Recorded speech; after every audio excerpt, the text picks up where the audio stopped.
ఈ సంక్రాంతికి విడుదలైన గుంటూరు కారం సినిమాతో ప్రేక్షకుల ముందుకు వచ్చారు సూపర్ స్టార్ మహేష్ బాబు. ఆ సినిమా అంచనాలను అందుకోలేకపోయినా కూడా మహేష్ స్టార్డమ్కు తోడుగా సంక్రాంతి సీజన్ అడ్వాంటేజ్ వల్ల బాక్స్ ఆఫీస్ వద్ద యావరేజ్గా ఆడింది. ప్రస్తుతం రాజమౌళి దర్శకత్వంలో మహేష్ భారీ పాన్ ఇండియా ప్రాజెక్ట్ చేయనున్న సంగతి తెలిసిందే. ఆఫ్రికన్ అడవుల నేపథ్యంలో యాక్షన్ అడ్వెంచర్గా తెరకెక్కనున్న ఈ సినిమాపై కేవలం తెలుగు ప్రేక్షకులే కాకుండా మొత్తంగా భారతదేశ సినీ ప్రేక్షకులు అందరూ కూడా ఆసక్తిగా ఎదురు చూస్తున్నారు. ప్రస్తుతం ఈ సినిమా ప్రీ ప్రొడక్షన్ పనులు జరుగుతుండగా మరికొన్ని రోజుల్లోనే రెగ్యులర్ షూటింగ్ స్టార్ట్ కానుంది.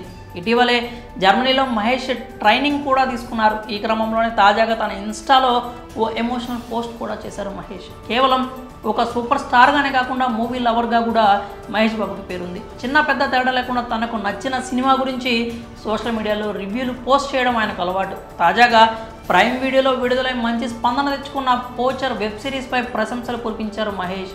బాలీవుడ్ హీరోయిన్ అలియా భట్ నిర్మాతగా ఇటీవలే పోచర్ అనే మలయాళ వెబ్ సిరీస్ నిర్మించారు. ఇందులో నిమిషా సజయన్ ప్రధాన పాత్ర పోషించారు. ఫిబ్రవరి 23 నుంచి ఈ సిరీస్ అమెజాన్ ప్రైమ్ వీడియోలో తెలుగు, తమిళ, కన్నడ, హిందీ భాషల్లో స్ట్రీమింగ్ అవుతోంది. ఇప్పటికే ఈ సిరీస్కు అద్భుతమైనటువంటి రెస్పాన్స్ వచ్చింది. కేరళ అడవుల్లో ఏనుగుల వేట సాగించే గ్యాంగ్, వారిని పట్టుకునేందుకు ఫారెస్ట్ డిపార్ట్మెంట్ చేపట్టే ఆపరేషన్ చుట్టూ ఈ సిరీస్ కథ తిరుగుతూ ఉంటుంది. Delhi crime fame Richie Mehta దర్శకత్వం వహించిన ఈ సిరీస్కు అన్ని వైపులా ప్రశంసలే దక్కుతున్నాయి. తాజాగా ఈ సిరీస్ చూసిన మహేష్ తన ఎమోషనల్ రివ్యూని సోషల్ మీడియా ద్వారా పంచుకున్నారు. అసలు ఎవరైనా దీన్ని ఎలా చేయగలరు? వారికి చేతులు వణకలేదా? పోచర్ అనే క్రైమ్ వెబ్ సిరీస్ చూసిన తర్వాత ఇలాంటి ప్రశ్నలు నా మదిలో మెదులుతూనే ఉన్నాయి.